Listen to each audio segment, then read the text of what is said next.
Raider Nation, stand up. Raider Nation, please stand up. The Cover 3D Raider podcast here.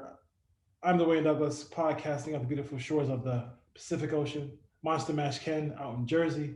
And listen, Southern California is nice, but where Sean is, Hawaii is like if Southern California is Barry Bonds, then where Sean lives is Barry Bonds on steroids. That's a 73 home run area. It's so beautiful out there in Hawaii. How you doing, Sean? How you doing, Nah, Ken? I'm doing great, man. It is beautiful. It was the first day of summer. It was like yesterday, right? Kind of something like Yeah, that. a couple of days ago, I think. Do you So have Sunday, seasons Sunday. out there? You have seasons out there? no, I didn't but think Day that- summer in Hawaii, man. What are you it talking gets about? it Shit. gets hotter. Yeah. But yeah, all is well, man. Oh, so Yeah, good, go. good to know. Let's see here. So RTPOW podcast is my Twitter handle. Sean, you can catch Sean on Twitter and Monster Match Ken on Twitter as well. 858-429-9465 is our text line. There's some questions on there. I had to um, censor some of those questions because they weren't. You punish Sean again? Did Yeah, they well, make you punish Sean? no. They went a little too far on some of on something that we'll talk about and start the show with. And let's just talk about.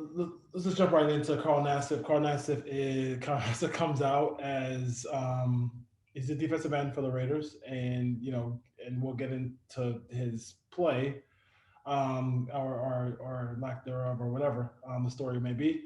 But Ken, I know you wanted to start off on this subject. What was your thoughts when you first heard that Carl Nassif came out as gay? Well, I just wanted to say, I think in the sport of football, and, I think all of us have played it at some magnitude or another. We've had friends that played it. We know the culture of football. You're made a man playing football. If you've ever done summer camp, you leave camp as a man.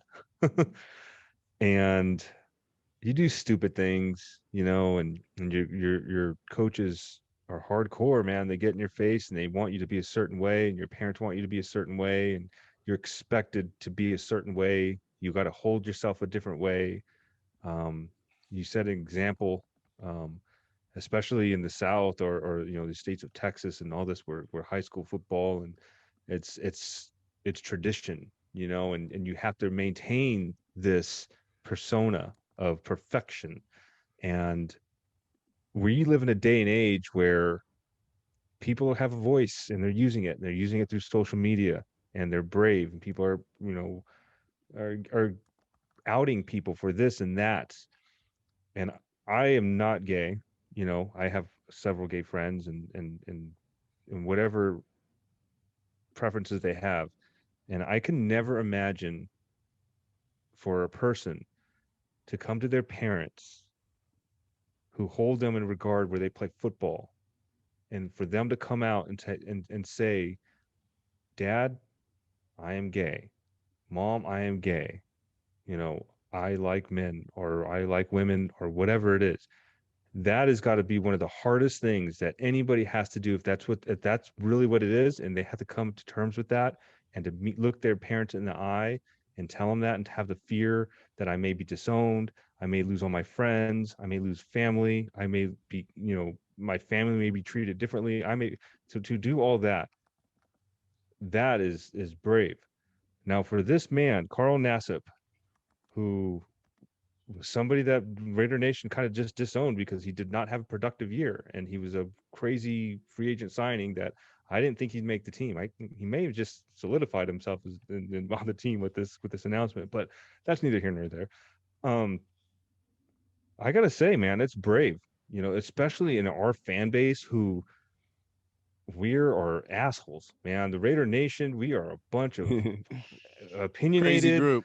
crazy people with opinions, and a lot of us are closed-minded. I've seen crazy things on Twitter, but you know what? That man, through millions of people on social media, he just did something that's gonna pave the way for a lot of people that have kept this a secret, and he opened the doors, and he put his career and his reputation, his family's reputation. He came out and he said he's gay on social media, and he did it with a smile, and he said, "You know what? I'm so happy to get this off my chest." Now, if you put that into perspective in the world that we live in today, I mean, that's awesome. There's still people that live in the world of yesterday, and they don't see it any different. They think it is an abomination. They think it doesn't belong in football. They don't doesn't belong in the world. It's just an ugly place. You have to be open-minded, and we'll never know what it's like, or some people may know what it's like to have that conversation with their parents or their family or their coaches or their friends or whatever it is, and that's hard because everybody's different. Everybody has something, and you can either choose to support them and they're the same person as you just found out something new about them, you know or you can be a dick and disown them for something that you'll never understand yourself because you're too narrow-minded. Now, Raider Nation, everybody's entitled to their own opinion. This shouldn't define your fandom. What's one player who may or may not be on the team next year? But I say good job to the Raiders organization on how they handled it. I think it's awesome for the NFL. I think it's a new day and age. I mean, it's just change, and that's what the world needs is change. So, Carl Nassib, I buy a lot of jerseys, and I know you're rocking it, and you're the number one hottest selling jersey right now, which has nothing to do with it. But you know what? I do support it. I think that it's good that you should not have to live with that on your shoulders in that kind of job that you live in. You shouldn't have to do it. And that's all I have to say about it. I'll pass it over to Sean. Yeah, I think something that was interesting about this is we're used to big off-season zingers with the Raiders. Different things happen. So you have those days where your phone's just blasting up, whether it's your Raider friends or your friends of opposing teams heckling you for a move, a trade. And I got the notification on my phone. And first of all, I was in shock. Not that because I do believe on each NFL roster, there's queer, gay types, bisexual. I believe it's in locker rooms and it has been. And former players have come out. Some people don't want to come out. For years. So it's not a big. It's just Carl himself. I never really, there's a lot of things that don't seem like he fit that peg. But it was just different because I had conversations with people that I don't normally talk about the Raiders with. I have, gay people in my family and friends that were suddenly texting me like, who is this guy? This is great. This is something that's important and it should happen. People are doing this during Pride Month. They're taking ownership of themselves and sharing. And when I watched Carl's video, I think one thing that was very convincing is that he really wasn't doing it to be in any kind of spotlight. I think he just hit a point in his life where he just wanted to share who he is and just go about his job and still be a football player and still be the man he is, but have a different sexual, preference. And that's really all it is. I had a friend who was talking about this and I've known him a long time. We're just talking. And he came out to me while we're talking about Carl Nassib. He's like, well, I've never really had any issues. I myself, blah, blah. And I was like, whoa. So, so I think these conversations, the more they become normal, like Carl said, they don't need to announce every time. We saw a shocker in the football world, like a lot of things Ken was talking about. It's a hyper masculine sport. Just everything about it, and just how Michael Sam went through, right? Pre-draft, he was SEC Defensive Player of the Year, and he barely got drafted, and probably only got drafted because some team wanted to make sure they hit a PR check mark, but we're past that now. So I think it's a good thing as a fan because I don't really care anyways. The player I will judge him more for than the person, but that's just sports to me in general, right? So it's another surprise. We get him every offseason, but one that came in a really strange way. We do know the Raiders are, we are the pioneers of, people of color, for African-American coaches, for Hispanic coaches and players, for women in executive positions, you name it, drafting players from Black colleges the Raiders have championed all of them. So it's almost like Carl kind of like hey, he ends up, with an organization that's kind of used to hedging these types of things out. So, that's really all I have to say about it. But yeah, Dwayne.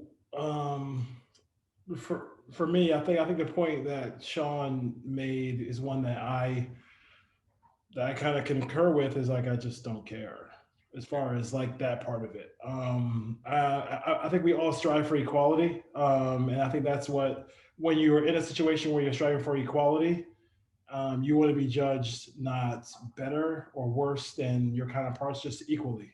So when I'm judging him equally with his counterparts, that's where this might, I don't think it should put the Raiders in a tough situation, but if you're judging him equally with his counterparts, he really will have a very, in my mind, have a tough time making this football team. Yep. I mean, I'm just looking at the depth chart right now, and I'm looking at Cleveland Farrell, Max Crosby. I'm looking at Jonathan Hankins. I'm looking at Quentin Jefferson, Yannick Ngakwe, Malcolm Kuntz, Kendall Vickers, who flashed, Darius Stills, who's playing well, Sean's guy, Solomon Thomas. So, like, I just, for him, if whatever, nobody should, like Ken said, nobody should have to feel like they can't be themselves Mm-hmm. in this country. So that's all good. That's all good. But I don't know, people who wouldn't know Carl Nassif, 2 days ago walking down the street are now like, okay, it puts the Raiders in the spotlight where it says, hey, if he does not make this football team, are we going to be in a situation where like, hey, he's didn't make it because of this situation? I don't know. I know that he should be judged. He'll be judged with his peers, and if he doesn't make the because he was a high price free agent last year, and let's just call it like it is. He did not play good football. No. He was late in the season. He was a healthy scratch. Yeah. For a guy who makes a lot of money. I'm supposed to be a really good pass rusher. He does not fit this scheme. He is not. He doesn't have the body type of a Leo. He's not going to be. I mean, like they could probably, if Kuntz shows anything, if Solomon Thomas shows anything, I don't think he'll be on the team. And we'll see. We'll see how that goes. But he's made himself a boatload of money in the league. He definitely deserves to be an NFL player. I mean, I've seen worse players than Carl Nassif. So, so it's not like he's not a player who's worthy of being in this league. It's just that way this team is built. Unless there's a rash of injuries, I just don't see. I mean, you've already have Gus Bradley and we'll talk about it a little bit later. He's already talking about the rumors about Arnett being gone. Like he does not care. Like I love it, and I love it. So just keep. I personally people keep the same energy when it comes to all that stuff. And like I said, he's not going to be graded on the curve. He's going to be graded on what he does. And I think for him, he probably doesn't want it any other way. And we'll see what happens as far as that goes. I mean, I just hope I want to see a situation where if he is on the chopping block, do they feel pressure to keep him on the roster? That's a really good point, man, because the media likes to blow our shit up anyway, and it's gonna paint us in a bad light because they don't watch like we watch. We're watching the details in the production, and all it's gonna come down Stephen to A. is Stephen A. Smith doesn't watch a Raider football. Right. He doesn't watch. He watches the highlights on ESPN. He barely watches basketball. He barely watches basketball. He's like, I'm not prepared. I'll do what I want. But no, and it puts us in a sticky situation because he's not a good football player. I mean, he didn't play well. He might be a good football player, but he didn't play good for us. And it creates a situation like it could be a media fiasco for the Raiders because I don't think he's worth keeping based on performance. So it's a weird situation, and like you guys nailed it. The production doesn't have to do with the announcement, and unfortunately, exactly. I would not miss him if he was not on the team, but I do wish him the best of luck no matter what happens. Yeah, That might be part of the timing is, maybe he kind of knew writing was on the wall and he's starting to see this, that, hey, I might not have a place here. And maybe after OTAs, yeah, you're probably right. I mean, this guy is a, financial dude. If you've watched his videos, he has his own YouTube channel and stuff. He's big on finance. So, he's doing well, in that department. So maybe he realized, hey, if this doesn't work out with Las Vegas, I might not get more interest. I just want to get it out there while I'm still officially inked and signed as an NFL player that, I'm gay. This is who I am. And I just want to be part of a new movement. And that's what it is. But I agree with both of you. I thought, I didn't even think you'd be on the roster by now at this point. Yeah. But I guess they got to get a little look. Dwayne, great point. Hey, camp injuries, they suck. They happen. You keep that guy around. He does have a dead money cap hit, I believe. Yep. So, a couple guys don't work out, injury or whatever, then you still have him. But I see it a really tight race for him.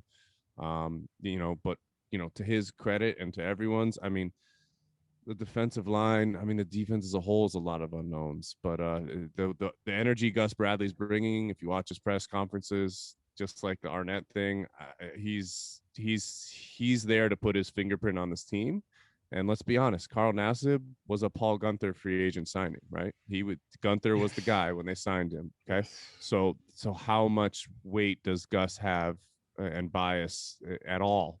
That may be something, a different example, but just kind of like, Colin Kaepernick and everything, how he got out the league. Some thought he's still playing at a high level. Some thought it was the other stuff going on. And it's just, it would be that in a much more smaller sense, but there would be some of that. You can't deny it. But it looks like a lot of the locker room has reached out and around the league. And so, this he may be a player that has a different roster. By the time the season starts, and not in silver and black. But yeah, he has made. You mentioned his. I believe I remember in training camp last year, people were talking about Carl Nassib and saying, "Hey, you should go talk to Carl about finances because he's really good at it, and he has made $30 million in his career. So I think that he's gonna be all right. Yeah, I think it's be all right. I think it's be okay. I think we'll and the jersey sales, he gets a portion of that, right? I'm not sure how that breaks down, sure but I mean, I think they make them if they change the number, they have to. If they change their number, they have to buy out the stock. So unless they go to a new team, unless they go because like Patrick Peterson can wear number 7 because he went to the Vikings. Right. Yeah. Well, we'll see. All right. So for that portion of the show, like I said, we all had our points, and like I said, we'll see what happens, and maybe I think to Sean's point, maybe what he saw, the athleticism that the Raiders have brought in during OTAs, maybe that just kind of sparked him to say, hey, maybe it's possible I might not be on this football team right now. For right now, I'd keep him just once you get through camp. If you get through camp without any injuries, then I think that you might want to move on from that player. Damon Arnett article from Big Tafer. That was quick. I mean, he came in and then he came out. Let's just see. I don't know what this just like. How could you have all these picks? And this is what I don't understand. The Raiders had all these picks from Khalil, all these picks from Amari Cooper, and another coach comes in and immediately off the rip. I mean, just the signs or the writings on the wall. If it's one guy who covers the Raiders, Sean, who I trust, is Vic Tafer. And when he says that, this guy is, on the back burner for all the cornerbacks, that's big news. I think what's crazy about this is I remember looking back, it was a few months ago as the season was dwindling down. There was already some things coming out that Arnett doesn't seem to be like completely dialed into the locker room to, these different things. Maybe it was Paul Gunther, maybe it was Gruden, maybe it was different things. But now to see this happen again, it's concerning. It's frustrating. You know, the guy, they took him back into the first round. You probably don't want to look at the type of players that are available, where we took Arnett. Yeah, go ahead if you want. It's like most of our draft picks. It's gonna upset you. So I really think if we just auto draft on a simulator for the last, we would have a playoff team right now. I mean, if you really look at who was there, we actually would. So there's two sides to that. There's drafting the player and there's the player development. You can take a reach on a guy if you believe he fits your scheme and you can get him up to where he needs to be. That I'm okay with that, but you have to have a proven case record of that, and we don't. So again, you know, it doesn't really matter to bring his name up anymore. We're so far past it. There's so many other things falling apart. But looking at the Khalil Mack trade, I mean, maybe Chicago will never get a lot out of it. Looks like they just finally took a chance on who they think will finally be a franchise quarterback, a young one. But man, I mean, the amount of draft capital, I think if we would have it's just frustrating, man. And it's just frustrating, but good that Gus comes in and is like, Gruden, this is, you gave me shit. I don't want this player. I don't care you draft him in the first round. Yeah. He doesn't have a skill set. He doesn't want to play outside and not good enough to play inside, or doesn't want to tackle, or whatever it is, or his attitude. He doesn't want to be coached up, because Ron Miles he's not going to be a passive type. Yeah, he's not playing games. So it's great that I think probably both of them are like, no, I wouldn't be surprised if Arnett's a player that's moved before the season for a third rounder or fourth rounder. Look, that's what they allowed Gunther to do with Garyon Conley, right? He was moved. He was a first rounder too. So the drafting has just been horrendous. So disappointing, because Arnett had good film at Ohio State. He had some nice things, and and he had some flashes too on the field, and he was injured and he hurt his arm, and it was kind of like, hey, so he got a new coaching staff. I wanted to hear something positive, but unfortunately, it's much more the same with the draft picks, and this is why I wanted to trade a first rounder for a defensive star, because we can't draft. So, I agree. That's a really good point. Just get out of the first round and pick somebody that's proven talent. Arnett, the pad's got to go on in training camp. If he's bulked up or whatever, he's healthy, maybe he can put it together. Because you mentioned depth, that could be something. It's a little distant. You nailed it. Like, they just suck at drafting for so many years, and we've missed and we've missed and we've reached, and it's embarrassing. It is disgusting. Like, what is going on in there? Like, why is it that fans can point, I don't know systems, or, I don't know coaching like these coaches do, but I do know talent when I see it, and I just don't understand it. I'll never understand it, why they do this. Yeah. And we'll see if Leatherwood works out. He looks promising, but I don't know, man. Like, how many years are they going to do this to us? It sucks. Yeah, it's crazy. But it's crazy. Go ahead, man. That's it. I mean, after Arnett, Justin Jefferson, Kenneth, one more, Kenneth, a couple more, Kenneth Murray, Cesar Ruiz, who could have, they could have got him and then moved on from Hudson. Brian Ayuk, Jordan Love. Who knows about Jordan Love? But Patrick Queen, another one. Jeff Gladley. We have still looking for a receiver, right? T. Higgins, Michael Pittman, Kyle Duggar. It's just, it's a lot of people. Grant Delpit. Yeah. That's who I wanted. I remember you saying that. I was all over that. But no. Cam Akers, Jalen Hurts. I mean, it's a lot hurting me, man. You're hurting us. You're hurting. It's not, but I mean, like, the truth hurts, and the problem is, like, I mean, like, I was on board with, like, me personally. The thing was screwed up from the beginning, because even in the first, even if you wanted to keep Carr and not draft Kyler Murray, what you do is, when you get that late in the season, you make sure you lose the game to Arizona. Yeah, so you about that a lot. Yeah, so you have the number one pick, so you can just say, hey, we're keeping Derek. What do you want for the first round pick? And then get that and get this like ridiculous draft capital. And I wouldn't have traded Kilo anyway. But long story. Little story. So here's the question then. Yeah. What do you guys think? Arnett Mayock was the GM. We understand Gruden's power in the football operations. I'm just saying, if you're Mark Davis, at what point in time, I know you already gave Gruden a 10-year, whatever money you want to do this job, I'll buy your house and have security, I'll build your own Hooters for you down the street, whatever happy. Mark did everything he could. At what point does Mark start, who's going to be the fall guy? Let's just say Arnett is traded for like a 4th rounder. Good question. Who and Mark, at what point is he going to say to the media or directly, when does this start to fall on somebody?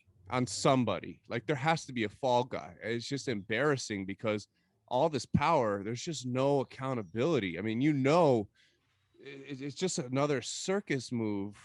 I'm just so frustrated, man. It's just, it's like all these holes on the team are the same holes the next season because you're not hitting the draft, and the free agents are hard anyways. So you're about 50-50. I mean, I just want to know who takes the blame and when.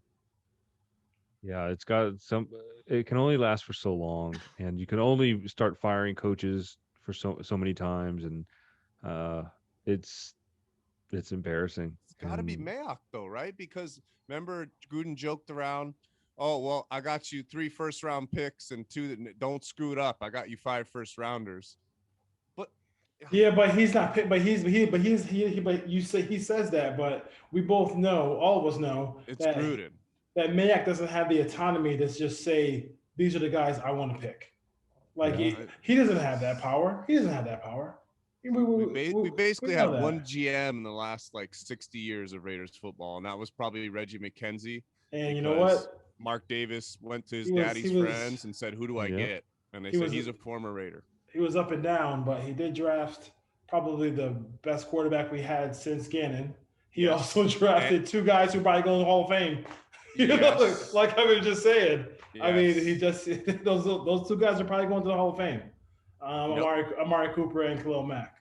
This is It's possible. Very well, Mack for sure. Mack for sure, but I mean, if Cooper keeps doing what he's doing, it's a possibility. They let any receivers in there. Amik Robinson is a guy who I think we were all excited about. I think his stat. I think the thing with him is he did talk a little bit. He talked well about Amik and his ability to play outside and inside. He has to learn inside because he played outside the whole time. I'm really pulling for Amik as well. Good athlete. He had a lot of turnovers at Louisiana Tech as well. So hopefully he makes that team.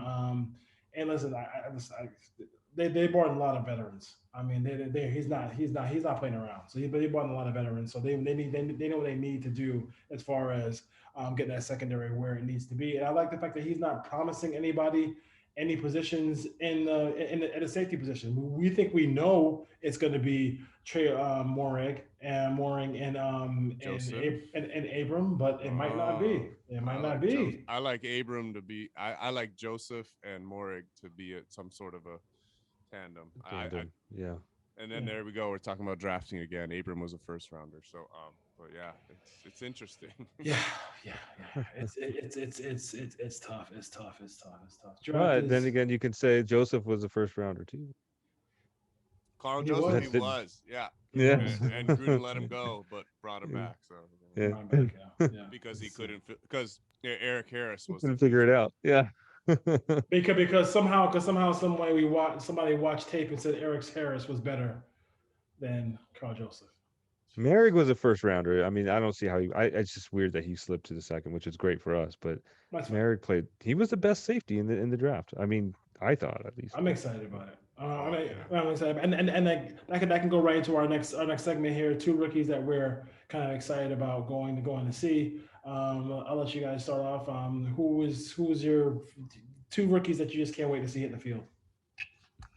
I'm gonna go with the first 2, man. It's got to be Leatherwood and Merrick, man, because Sean kind of mentioned it. Like, we've sucked at drafting, and these guys are going in.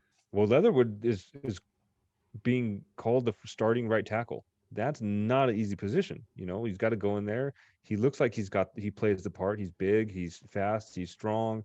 um Cable is the right coach for him. They got to run the We'll see what. football first. Yeah, I think. yeah, I and think. I think next year the first. I think they got to run to his side to get him like kind of solidified, and then and then and then I think that will help him out a lot if they start running the football. Because if you start going pass pro immediately with him, against Baltimore, that might be tough. yeah, but I think Merrick looks like a baller. He Oh definitely looks yeah, like he can play. So I mean, it's something that we need back there. We need turnovers, and he looks like he's a turnover machine. So we'll see what happens. Those are the two I'm calling out, though. Sean.